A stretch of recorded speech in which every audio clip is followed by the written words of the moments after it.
Good morning सुप्रभात welcome to my channel day with Shravanti. आशा करी आपनारा सकलेई खूब भालो आछेन सुस्थ आछेन। घुम थेके उठे एकटुकुनी ठाकुरेर नाम कीर्तन करे निलाम 1 घंटा 5टा থেকে 6টা অবধি করার পর একটু এক্সারসাইজ করে নিলাম। তারপরে চলে এলাম কাজের দিকে। ব্রাশ করা হয়ে গেছে, মুখ ধুয়ে বাসি জামা কাপড় ছাড়া হয়ে গেছে। তারপর চেঞ্জ করে ঠাকুরের বাসনটা আগে সবার আগে মাজবো, তারপরে পরপর কাজগুলো করব। আমার ঘুম থেকে উঠেই আমি যখন বেডরুম থেকে বেরোই তখনই কিন্তু আমার বাসি জামা কাপড়টা ছাড়া হয়ে যায়। কারণ এই গরমে প্রচণ্ড গরমে কতবার যে আমি জামা কাপড় ছাড়ি তার কোনো ঠিক ঠিকানা নেই। দেখেছেন কি রোদ্দুরটা। তাই একটু আমার মাছগুলোকে খাবার দিয়ে দিই। আর কর্তামশাই তো নেই, কর্তামশাই গতকাল রাতেই বেরিয়েছে, আজকে রাতে আসবে।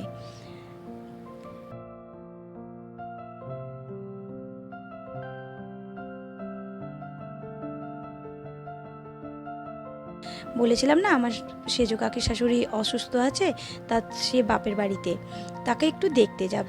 ওই কাজটা সারার পর আসার পথে তাকে দেখা করে আসব। তার জন্যই আমি একটু তাড়াতাড়ি কাজগুলো করছি। আর যেহেতু জানেন আমার 9টার মধ্যে জল চলে যায়, আশা করি 9টার মধ্যে আমার কাজগুলো সব কমপ্লিট হয়ে যাবে। আর ওখান থেকে দেখা সাক্ষাৎ করে এসেই আমি রান্নাটা বসাবো।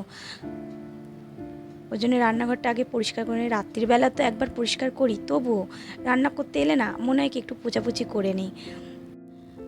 রাতে শোবার আগে বাসন মেজে রান্নাঘর পরিষ্কার করে তারপরে যাই শুতে।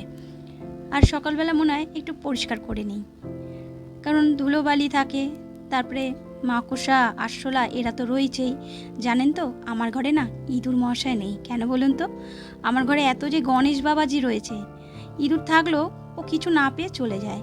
আর একটা ইঁদুরকে আমি পুষেই ফেলেছিলাম। রোজ ও আসতো আর ওকে মুড়ি দিতাম, মুড়িগুলো খেত, চলে যেত, সামনে এসে মুড়ি খেত জানেন। তারপরে ইঁদুরটা আপনার থেকেই চলে গেছে।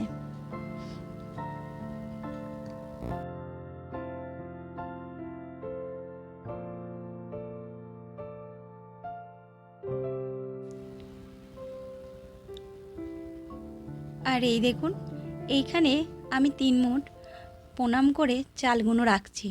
এগুলো দেখতাম মা আর ঠাকুমা কাকিদেরকে এইভাবে রাখতে। আর যখন চাল বাড়ন্ত হয়ে যায় তখন ওই চালই কাজে লাগে, তাই আমিও দেখাদেখি করি। মানুষ তো একের অপরেরটা দেখেই করে। আর ভালো জিনিস দেখে যদি করো তাহলে কিন্তু কোনটা দোষের নয়, আর যদি ভালো জিনিস দেখে তুমি খারাপ করো তাহলে কিন্তু ওটা দোষের। তাই ভালো গুণগুলো নেওয়ার চেষ্টা করি। রাত্রিবেলা বাতাস আর মৌরি ভিজিয়ে রেখেছিলাম, সেই জলটাই এখন আমি খেয়ে নিচ্ছি। আর মেয়ের জন্য রেখে দেবো, মেয়ে ঘুম থেকে উঠলে মেয়েকে দিয়ে দেবো। আর এই মৌরির জল, বাতাসা মৌরির জল গরমকালে প্রচণ্ড পেট ঠান্ডাটাও থাকে আর শরীরের দিক দিয়েও খুব উপকার। আখের গুড় তো এখন সেরকম পাওয়া যায় না, কিরম বালি বালি কিচকিচ করে। আর এখন যত দিন যাচ্ছে তত সব জিনিসের ভেজাল যাকে বলে, তাই না? আগেকার দেখবেন ঠাকুমা দিদারা কত সুন্দর তাগড়াই রয়েছে, আর আমরা একটুতেই কিছু হলে কাঁদ হয়ে যাই।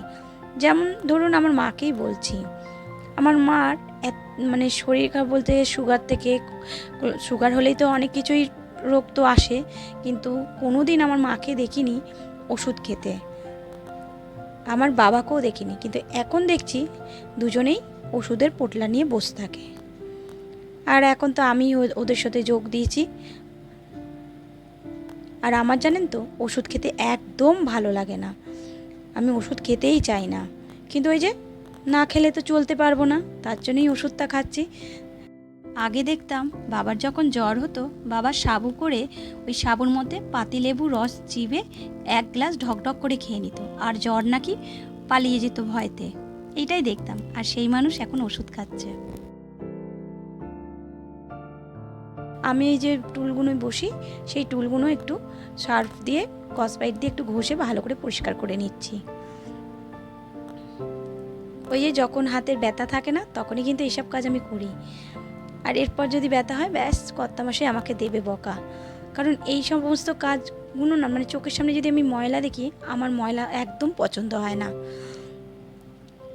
আর ভাবি কখন আমি ওই কাজটা করব।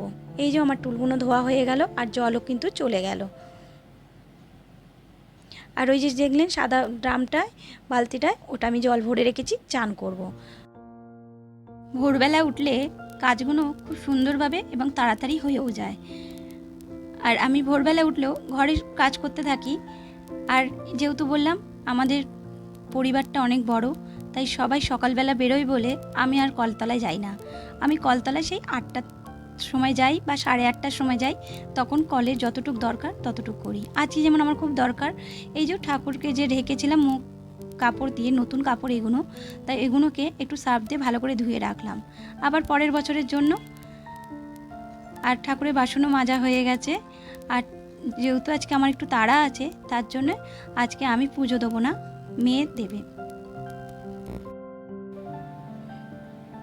এবার একটু দেখলাম মেঘলা করেছে, নিয়ে এলাম। আর দেখুন তারপরে দেখছি কি রোদ্দুর হচ্ছে, তো আর এখন আর দেবো না, ঘরেই মিলে দেই। এখন ঘড়িতে বাজে 9:45।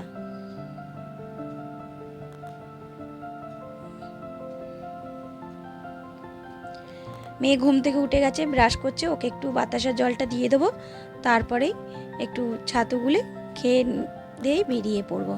আজকে আর টিফিনে ঝামেলা করলাম না। জানেন তো আমার ছাতু গোলাটা খুব ভালো লেগেছে, এইভাবে করে খেলে ভালোই লাগে। আজকেও এইভাবেই ভাবছি করব। এই যে মেয়েকে একটু আদর করছি, কারণ মেয়ে সকালবেলা আবার যে কলেজে ফর্ম আবার ভর্তি, পিসির সাথে কথা বলছে, আর কোন কোন কলেজ সেগুলোকে মানে ভর্তি হওয়ার জন্য ফর্ম ফিল আপ করছে, অনলাইনে হচ্ছে এইসব। আর বন্ধু বান্ধবের সাথেও ওয়ে করছে। এইসব করতে গিয়েও আমার মেয়ের একটাই দোষ, যে খেতে চায় না, ও খাওয়ার কথা ভুলেই যায়। ওকে একটু আমি আদর করে নিলাম, এরকম একটু ওকে আমি আদর করে নেই। এরপরে চলে এলাম ছাতুগুলো, ওকে ছাতু দুজনে মিলে মা মেয়ে ছাতুগুলা খেয়ে তারপরে বেরোবো। আর ওদিকে তো আমি চাল ধুয়ে শাক ধুয়ে রেখে দিয়েছি, আর পটল আলুর তরকারি করব, সেটাকেও বার করে রেখেছি। এই যে দুজনে নিয়ে নিলাম। তা একটু গ্লাসটা উল্টোপাল্টা হয়ে গেছে, আমি লঙ্কা দিয়েছি আর মেয়ে লঙ্কা ছাড়া, তা ওকে একটু লঙ্কা দিয়েছি, আর বেশিরভাগ লঙ্কাটা আমি নিয়েছি। ভালোই লাগে, একটু খেয়ে দেখবেন এরমভাবে।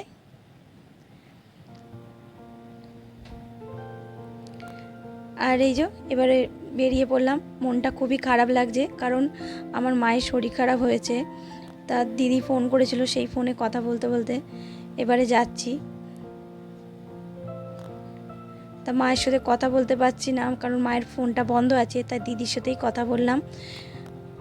আজকে দিদি যাবে ডাক্তার দেখাতে, নিয়ে যাবে মাকে। আর এই দেখুন আমার ওই সেজ কাকি শাশুড়ির বাপের বাড়ি, তা ওনাকে দেখতে এসছে, আর উনি চলে গেছে আমাদের বাড়িতে, তাই ওখান থেকে আবার নিয়ে এলাম তাকে এই বাড়িতে। এই যে দিয়ে চলে এলাম, আর আসার সঙ্গে সঙ্গে দেখুন বৃষ্টি পড়ছে। আজকে আর তো বৃষ্টি পারবো না, কারণ আমার চান করা হয়ে গেছে। তা বেশিক্ষণ বৃষ্টিটা হয়নি, খানিকক্ষণের জন্য। আর এরপর চলে এলাম সিধে রান্না করতে। আজকে ভাবছি একটু পটল আলুর তরকারির মধ্যে পটলটা বেশি দিয়েছি, আর ওর মধ্যে একটু আদা রসুন পেঁয়াজ টমেটো মিক্সারে একটু পেস্ট করে নেই। আজকে একটু কষা কষা রসা রসার মতো করব। আর এই যে তেলের মধ্যে দিয়ে দিলাম 5 ফোড়ন, রসুন থেতো করে দিলাম, পেঁয়াজ থেতো মানে পেঁয়াজ কুচিয়ে দিলাম, আর একটা কাঁচা লঙ্কা। আর ওপাশে দেখুন ভাতটা বসিয়ে দিয়েছি। এখন করব শাক ভাজা।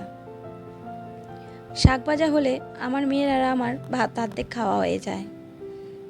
আর শাকটা একটু হলুদ হয়ে গেছে, কারণ আমচি লেগেছিলো, তার আগে শাকটা নিয়ে এসেছিলো, কিন্তু যে করা যায় না, শাক বলে খেতে নেই, ওই সমস্ত মানুষই বার করেছে, এই খেতে নেই ওই খেতে নেই, কিন্তু ভগবান কিছু এসে বলে যায়নি, আমরাই সব নিয়ম বার করেছি।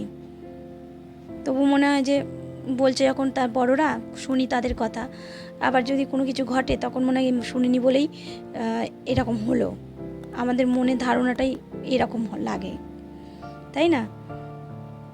আমি বিশ্বাস করি ভগবানকে, হয়েছে বলেই আজ আমি উঠে দাঁড়িয়ে কাজকর্ম করতে পারছি, নাহলে আমি বিছানায় শুয়ে থাকতাম। ওই সব কথা আরেকদিন আপনাদের সাথে গল্প করব।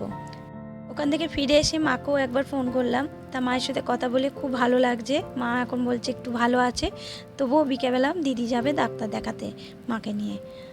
আর এই যে এখানে আমার রান্না কমপ্লিট হয়েছে, সমস্ত কিছু সাজিয়ে নিলাম।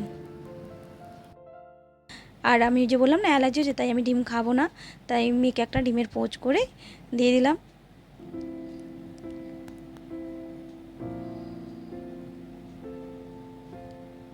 আজকে আর লঙ্কার আচার নেব না, আজকে নেব আমের তেল।